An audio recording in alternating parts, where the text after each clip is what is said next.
দর্শক শুভেচ্ছা নেবেন। স্বাগতম আপনাদের আরেকবার জামাল স্পার শোনার জন্য ভয়েস ফর ডেমোক্রেসির পক্ষ থেকে। দর্শক,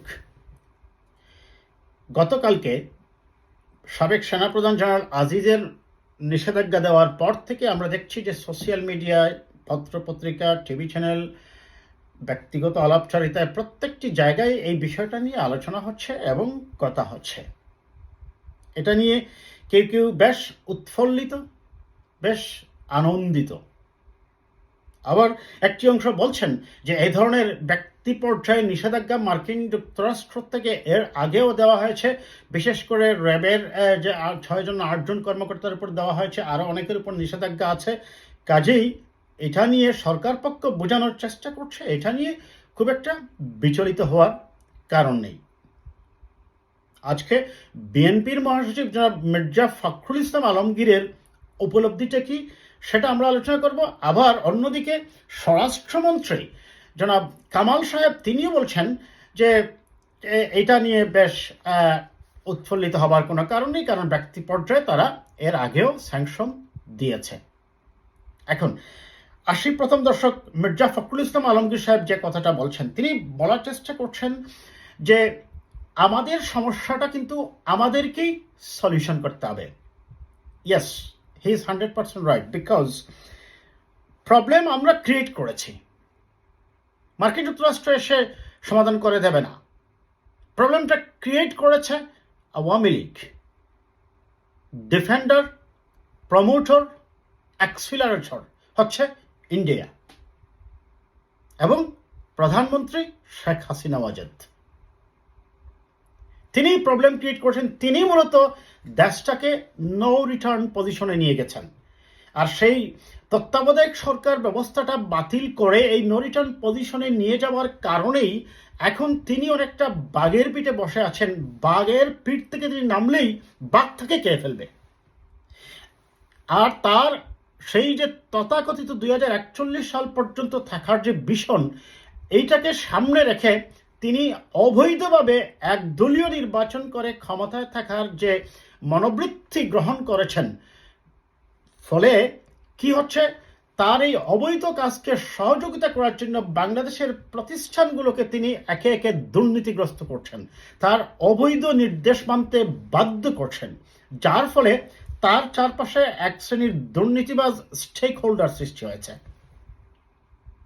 এই দুর্নীতিবাজ স্টেক হোল্ডাররাই কি করছে, তাদের নিজেদের ক্ষমতাকে দীর্ঘায়িত করার জন্য কখনো বাংলাদেশ সেনাবাহিনীকে ব্যবহার করছে, পুলিশকে তো ব্যবহার করছেই, বিচার বিভাগকেও ব্যবহার করছে, সচিবালয়কেও ব্যবহার করছে, যার ফলে সমাজে প্রত্যেকটা স্তরে রন্ধ্রে রন্ধ্রেই একটা চক্রাকারে একটা দুর্নীতিবাজ স্টেক হোল্ডারদের একটা চক্র সৃষ্টি হয়ে গেছে। সেই চক্রটাই এখন একে একে বিভিন্ন দেশের স্যাংশনের আওতায় আসছে এবং তাদের দুর্নীতির চিত্রগুলা বের হয়ে আসছে। অন্তত আপনাদের নিশ্চয়ই মনে আছে, সাবেক পুলিশ প্রধান বেনজিরের বিদেশে কত হাজার কোটি টাকা আছে আমরা জানি না এখনো, শুধু বাংলাদেশেই তার কয়েক হাজার কোটি টাকার সম্পত্তি। হয়ারেজ তার চাকরি জীবনের সকল টাকা হিসেব করলে দেখা গেছে তিনি পান মাত্র 1,84,00,000 টাকা। বাংলাদেশেই যে হিসাব এসেছে তাতে প্রায় 1,500 কোটি টাকার সম্পত্তি তার বাংলাদেশেই আছে। এখন যাই হোক, এই যে মির্জা ফখরুল ইসলাম আলমগীর সাহেব যে কথাটা বলছেন যে আমাদের সমস্যা আমাদেরকেই মোকাবিলা করতে হবে, হ্যাঁ তিনি যথার্থই বলছেন। আমরা একটু দেখে নেই দর্শক যে তিনি আসলে কি বোঝাতে চেয়েছেন। নিষেধাজ্ঞা প্রসঙ্গে মহাসচিব মির্জা ফখরুল ইসলাম আলমগীর বলেন, আমার নিজের গড়কে যদি নিজে সামলাতে না পারি, অন্য কেউ আমার গড় সামলে দেবে না।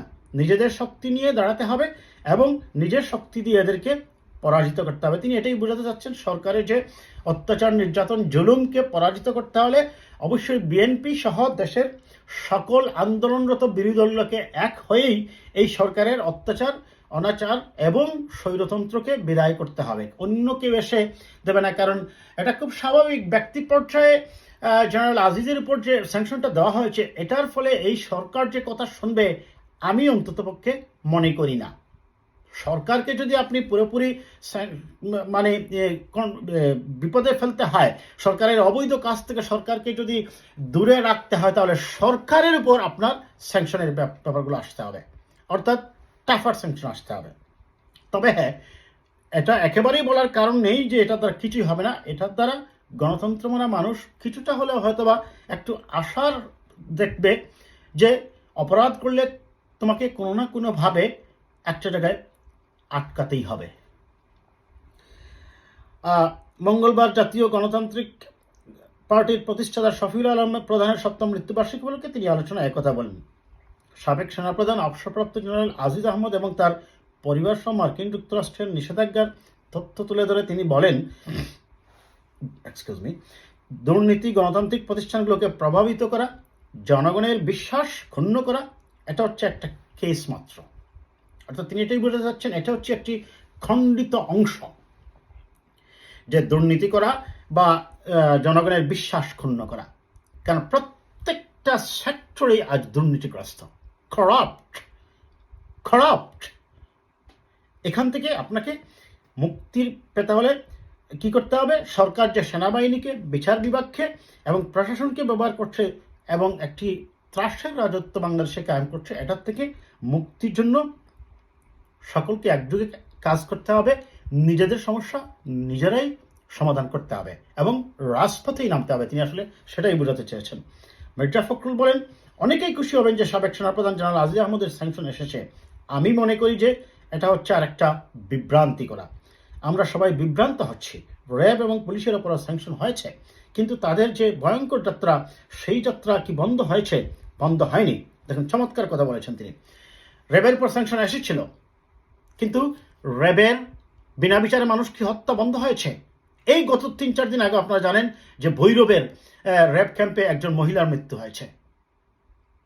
পুলিশের নির্যাতন কি বন্ধ হয়েছে? পুলিশ প্রধান যিনি, তার উপরে তো স্যাংশন, তাই বলে কি পুলিশের নির্যাতন কি বন্ধ হয়েছে? বন্ধ হয়নি। তিনি আসলে সেটাই বোঝাতে চেয়েছেন। বিএনপি মহাসচিব বলেন, একদলীয় বাকশাল কায়েম করতে সরকার অনেক দূর এগিয়ে গেছে, এটা তাদের সুকৌশল। গণতন্ত্রের আলকাল্লা পরে নির্বাচন নাটক দেখাচ্ছে, এটা কোনো নির্বাচন হচ্ছে না। গত 15 বছরে যে অপকর্ম হয়েছে সেই বইয়ে তারা সুষ্ঠু ভোট দিতে ভয় পায়। এখন যে উপজেলা নির্বাচন হচ্ছে, তিনি বলেন সেখানেও প্রকৃতপক্ষে কোনো নির্বাচনই হচ্ছে না। এবং নেতাকর্মীদের উদ্দেশ্যে তিনি বলেন, আমরা অন্য কোনো পথ চিনি না, আন্দোলনের বিকল্প নেই, জনগণকে বেরিয়ে আসতে হবে, রুখে দাঁড়াতে হবে। সেটা তিনি তার রাজনৈতিক বক্তব্য দিয়েছেন। দেখুন দর্শক, আমরা আগেই বলছি, এটা হচ্ছে ব্যক্তি পর্যায়ে স্যাংশন, ব্যক্তি আজিজের উপর, রাইট? সেই ব্যক্তি আজিজের উপর স্যাংশন, হ্যাঁ, তার এই স্যাংশনের ব্যাপারটা এত ফলাও করে আসার কারণটা দুটা কারণ। এক হচ্ছে তিনি সেনাপ্রধান এবং নানা কারণে স্বাধীন বাংলাদেশের 52 বছরের ইতিহাসের সবচেয়ে সমালোচিত, আলোচিত, দুর্নীতির অভিযোগে অভিযুক্ত এবং তার বিরুদ্ধে নানা ধরনের অপকর্মের অভিযোগ উঠেছে মিডিয়ায়, বিদেশি মিডিয়ায়, আল জাজিরায়, এবং এই সরকারকে অবৈধভাবে ক্ষমতায় রাখার জন্য তিনি সহায়তা করেছেন, সেনাবাহিনীকে ব্যবহার করেছেন, বিদায় তার ব্যাপারটা এত বেশি আলোচনা আসছে। একইভাবে বেনজির করেছেন, একইভাবে বর্তমান পুলিশ প্রধানও করছেন। তবে এটা ব্যক্তিগত পর্যায়ে যে নিষেধাজ্ঞা, সেই নিষেধাজ্ঞায় যে আপনার সরকারের পতন হয়ে যাবে, আমার বিশ্লেষণ বলে নাও। সরকারের পতনের জন্য প্রয়োজন একটি গণ অভ্যুত্থান। কাজে তিনি বলছেন যে সাথে বিভ্রান্ত, হ্যাঁ, বিভ্রান্ত মানে হয়তো তিনি ওই অর্থে বলেছেন যে যারা অতি উৎসাহী হয়ে যাচ্ছেন এটার দ্বারা মার্কিন যুক্তরাষ্ট্র কিছু একটা করে ফেলবে। নো, মার্কিন যুক্তরাষ্ট্র, আমি আগেই বলছি দর্শক, তারা তাদের মতো করে কাজ করে। তারা বিএনপি আওয়ামী লীগের কথা শুনবে না, বাংলাদেশের কারো কথা শুনবে না।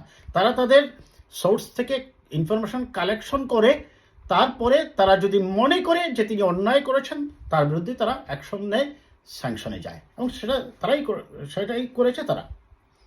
কারণ জেনারেল আজিজ তো নিঃসন্দেহে এটা বলার অপেক্ষা রাখে না। তিনি অনেকগুলো দুর্নীতির অভিযোগ আছে তার বিরুদ্ধে, তার বাইকে রক্ষার জন্য, তার সেনাবাহিনীতে অনেক ধরনের অপকর্মের অভিযোগ আছে তার বিরুদ্ধে। কাজেই এই ব্যক্তি পর্যায়ে কোনো স্যাংশন দিয়ে সরকারের পতন হবে না। সরকারের পতনের জন্য সেটাই মির্জা ফখরুল ইসলাম আলমগীর সাহেব বোঝাতে চেয়েছেন যে আমাদের রাজপথে নামতে হবে, গণ অভ্যুত্থান করতে হবে, সরকারের অপকর্মকে রুখতে হবে, রাজপথেই ফয়সালা করতে হবে। ভালো থাকবেন দর্শক, কথা হবে আবার কোনো বিষয়।